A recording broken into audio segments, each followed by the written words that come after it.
তোমাদের সাথে কি এইরকম হয়েছে যে তোমরা কাউকে টাকা ধার দিয়েছো কিন্তু সেই টাকা তোমরা ফেরত পাচ্ছ না? যদি এরকম হয়ে থাকে তো অবশ্যই করো আজকের এই রেমেডিটা।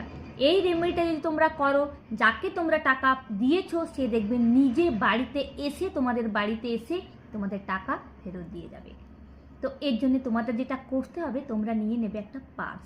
তোমাদের বাড়িতে যদি কোনো পুরানো পার্স থাকে সেটাও তোমরা ইউজ করতে পারো, মানে এক্ষেত্রে তোমরা নিতে পারো, যে কোনো কালারের তোমরা নিতে পারো।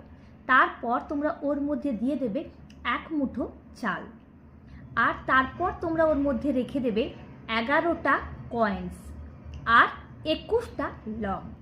এই 3টে জিনিস তোমরা পার্সের মধ্যে রেখে দেবে। আর তোমরা যেটা করবে, একটা নিয়ে নেবে চিট, মানে একটা হোয়াইট পেপার।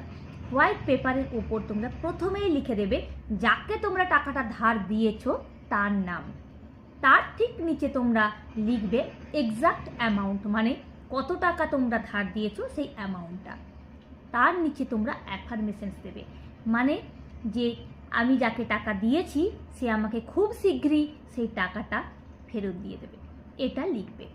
লিখে ওই চিটটা, মানে ওই পেপারটা তোমরা ওই পার্সের মধ্যে রেখে দেবে।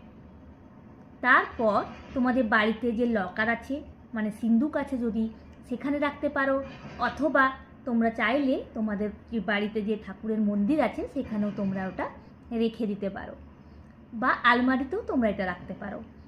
এটা করে দেখো, যাকে তোমরা টাকা দিয়েছো সে তোমাদের বাড়িতে নিজে এসে সেই টাকা ফেরত দিয়ে দেবে। তো আজকের রেমেডিটাই তোমাদের ভালো লেগে থাকে, প্লিজ লাইক শেয়ার কমেন্ট করতে ভুলো না। Thank you.